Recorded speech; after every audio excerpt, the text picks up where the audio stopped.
অভিষেক বন্দ্যোপাধ্যায় ফলতা থেকে সবচাইতে বেশি লিড দিয়েছিল, সেই অভিষেক বন্দ্যোপাধ্যায় এখন কিন্তু ফলতাতে প্রচারে আসছে না কেন?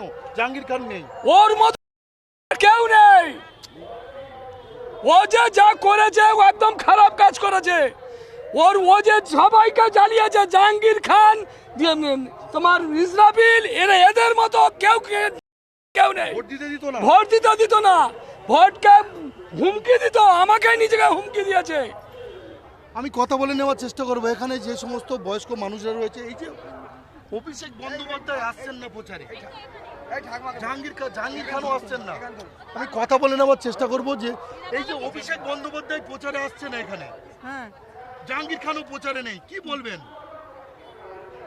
অভিষেক কোথায়? সে তার পিসি চলে গেছে, ভোগে চলে গেছে। এবারে জয় শ্রীরাম, মোদী সরকার এসেছে, আমাদের দেখবে। কিন্তু অভিষেক বন্দ্যোপাধ্যায় ফলতা বিধানসভা থেকে সবচাইতে বেশি লিড দিয়েছিল ভোটে, তাহলে এখানে আবার পুনর্নির্বাচন, আর অভিষেক বন্দ্যোপাধ্যায় নেই, জাহাঙ্গীর খানও নেই, কি নেই। এখানে সব পদ্ম ফুল, আর কেউ নেই। ও জাহাঙ্গীরও নেই, কেউ নেই। ভোট দিতে দিত না? হ্যাঁ, ভোট দিতে দিত না আপনাদের? হ্যাঁ, আমাদের অঞ্চল ভোট একদম দিতে দেয়নি। ওরা নিজেরাই জিতেছে।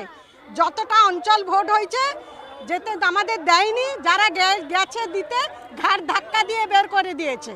আমাদের আমি কথা বলে নেওয়ার চেষ্টা করবো। এখানে আরো একজন বাসিন্দা রয়েছে, অভিষেক বন্দ্যোপাধ্যায় নেই, জাহাঙ্গীর খান নেই, অথচ অভিষেক বন্দ্যোপাধ্যায় এই বিধানসভা থেকে কিন্তু সবচাইতে বেশি লিড দিয়েছিল।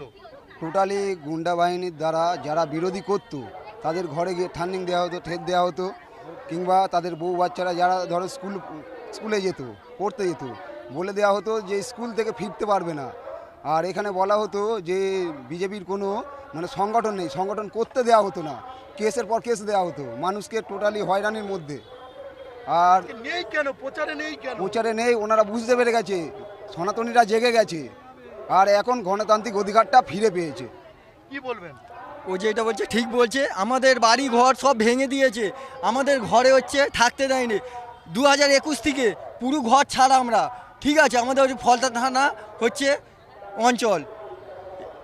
আপনি কি বলবেন যে অভিষেক বন্দ্যোপাধ্যায় প্রচারে আসছে না, এখান থেকেই সবচেয়ে ভয় পেয়েছে সব। অভিষেকের চামচাগুলো সব ভয় পেয়েছে, ওই জন্যই প্রচারে কেউ আসতে চাইছে না, আর সামনাসামনি আসতে চাইছে না।